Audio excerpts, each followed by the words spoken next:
Hello and welcome to the series of podcasts about Masaaki Imai's legacy. Today I have with me a special guest from our Kaizen Institute, India and Africa, Joint Managing Director Jayanth Murthy. Jayanth, welcome to the podcast. Hi, Alex. So Jayanth, I would like to start at the beginning, as I do also with some of my guests, knowing their story with Mr. Masaaki Imai and how they met each other. So what is your story with Masaaki Imai? I had the opportunity to meet Imai-san at the Taj Hotel in Mumbai. And he had come down from Japan, and Taj Group of Hotels is a luxury set of hotels in India. And he was implementing in Gemba Kaizen there. So I met him first time at the Gemba, and that was very interesting. So he was with you with the clients as well during his visits in India? Absolutely. So if you permit me, I have three very interesting stories which I'll very quickly share with you. And these stories also connect with the message that he stood for. And the first story is, as I mentioned, he was at the Taj Hotel. It's in Mumbai. It's a 5-star hotel. And the Taj Group of Hotel had invited Masaaki Imai to implement Kaizen. And this was in early 2000. And so he said, I am going to be doing a Kaizen workshop.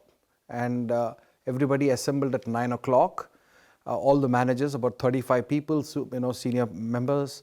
And he said, this is a workshop, so let's go to the Gemba. They said, what is Gemba? He said, it's a real place. And he said, let us not sit in the room and let us go maybe to the room above the room where we are sitting. So they went to this room. And everybody was surprised, what is happening? We are supposed to be in a classroom learning, why are we leaving? And he went to the room above, and this room had a beautiful view because this hotel is opposite the ocean. So it had a beautiful view. He said, this view is beautiful. They said, yes, sir. But that room was being used as a laundry. So he said, is this a good way to use such a beautiful room? And he says, don't you think you should convert this into a guest room and create revenue from it? They said, it is a good idea. We never thought of it. He says, well, if you agree with me, then let's convert this into a guest room. They said, we will take care of it. So he says, no taking care. We do it today. And they were shocked. And he said, good idea should be implemented. So by that evening, he pushed and they removed everything. They converted the laundry, brought in. And I think in the next course of 2 or 3 days, it was painted and furniture, and it became a revenue generating room. So here is the first message, and he said that is a bias for action. Go to Gemba and take immediate action if you notice any abnormality. There is no point in waiting and chewing, and very often in companies you have so much of analysis and paralysis leading to paralysis. So I think one message I remember from this is a bias for action. Just do it. And of course, when you do something, it may not be perfect. Don't worry, because there is always Kaizen. You improve it again. The second story I remember is from Mauritius. And we were visiting a textile company. And Imai-san was walking with the management in the textile factory. They were showing him the factory. And suddenly, there were a lot of people. And suddenly, Mr. Imai was missing. They could not find him. So we all got worried and started looking, where is Mr. Imai? And after a few minutes, we found him coming out from a toilet. And this is the toilet on the shop floor for the operators. And I asked him, sir, if you wanted to use the toilet, there is a toilet for the boardroom on the second floor. He says, no, I wanted to visit the toilet of the people on the shop floor. Whether it is clean, is it smelling, is it, So he said that respect for people, and the best way to show respect for people is to give them clean toilets, give them, patient listening, give them an opportunity to share their problems and ideas, make sure that they are safe, they have a safe working environment. And I think that was a big lesson for me. He says, by going to the toilet on the shop floor, if that quality of that toilet is very different than the toilet of the boardroom, it just talks about the duality in the management style. And you could be talking of respect for people, but you're not actually displaying it.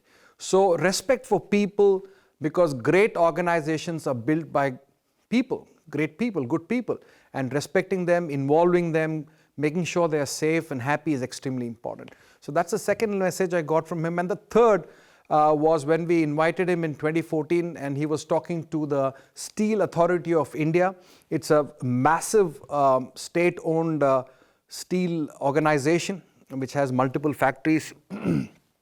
And the chairman of this organization, it's a multi-billion-dollar company employing thousands of people making steel. And the chairman started speaking, and Mr. Imai was sitting in the front row, and the chairman kept saying in his speech that we have invested millions of rupees in expansion, we have added this machine, we have done this, etc., etc. And then he finished his speech and sat down, and then it was the turn of Mr. Imai to speak, and he got up, and the first statement he said is, Mr. Chairman, I'm very disappointed that you only spoke about investment and not improvement. And I thought that is the last day I'll be invited to that company, but that was his message.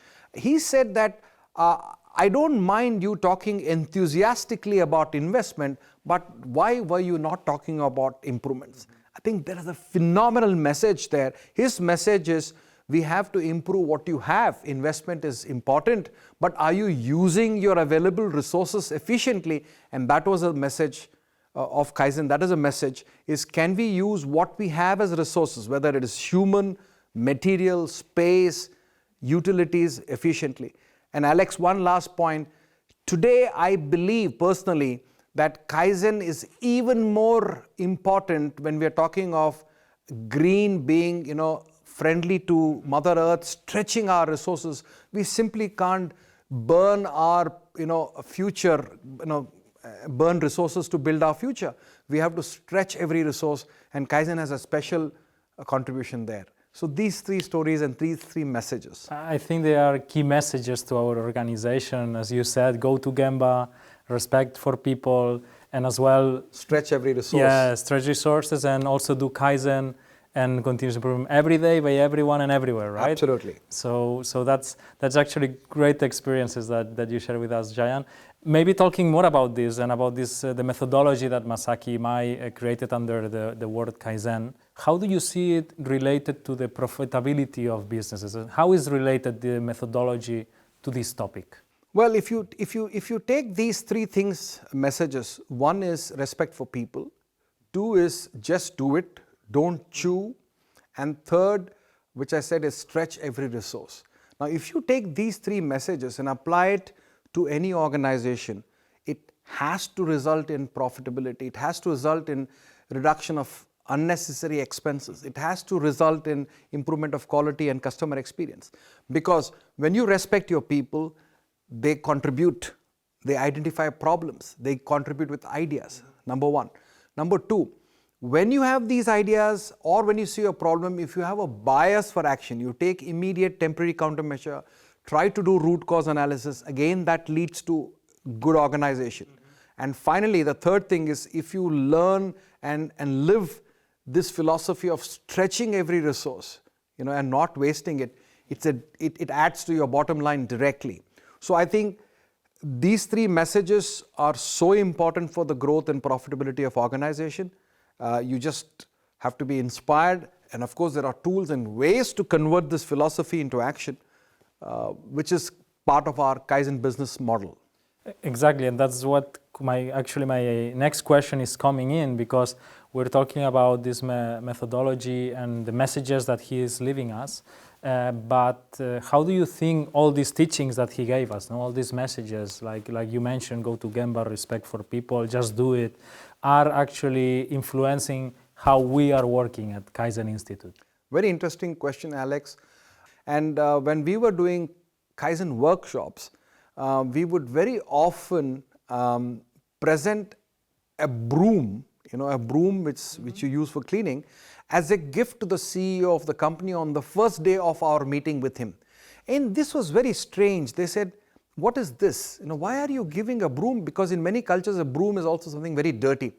But we would say this broom represents the start of your journey to clean not only the Gemba, but to clean our mind of old paradigms. So I think what is very important is in the approach of the Kaizen Institute is go to Gemba, and we call it the Gemba Kaizen workshops. Okay, it is all LBD. I call it learning by doing. And my favorite example or quotation always is, you can't learn swimming in a classroom. You could spend many days in a classroom learning about how to swim, but unless you jump into a pool, you will never be able to learn swimming. And that is precisely why when you jump into a pool, that is a Gemba in the factory, a Gemba in the office, and when you apply these techniques in real time, you remember it. It becomes solidified. And this is precisely the reason why, Alex, you may know cycling and you might have learned cycling, when you were a young, a kid. But maybe you have not, sat on a bicycle for 15 years now. But today, if I give you a cycle, you'll be able to immediately ride the bicycle. You will not fall off. Why is it that we remember how to ride a bicycle even if you don't use it for 20 years, but we don't remember what we learned in a classroom 2 years before or 1 year ago, right? So there's a process, and that process of learning by doing, which is the very strong pillar of the Kaizen approach. That's true. That's true. Actually, when we work with our clients, the first thing we do is, well, let's not sit in a classroom, right? Let's learn by doing. Let's go to Gemba. Let's implement, exactly. Let's make things happen. Just do it. Correct. All these messages that Masaaki left us. So, Jayan, I'm reaching to the end of the podcast, but there is one last question that I have for you, and it's a very important one. Because Mr. Masaaki Imai, how many times was in India? You remember? I'm not sure, but maybe about 5 to 6 times. Okay, during the last 20 years, yes, about or something maybe like that? 25 years. 25 years. Yeah. So he met with you a lot of times, I guess, right? And you had a lot of time with him, and you experienced him as well as a person and as a professional. So I would like to ask you, who is Imai to you? What does it represent to your person? Well, first of all, he's a guru, he's a sensei. Second, he's been a great inspiration. And third, I think whatever I am today professionally, and also through my profession, whatever I've gained in terms of whether it is some satisfaction, some recognition, or some money, it's all because of what Masaaki Imai gave us. We should never forget that his book of Kaizen, Gemba Kaizen, and what he gave us is what we are even using today and transferring to the world. So for me, he is the foundation on which I've been able to build my life. So he's a very important, his lesson is very important in my life. And I'm a very poor student. I try to, do it, continue the message. But yes, he's been a great inspiration. Thank you. Thank you, Jan. You're very modest, I have to say. We also learn a lot from you.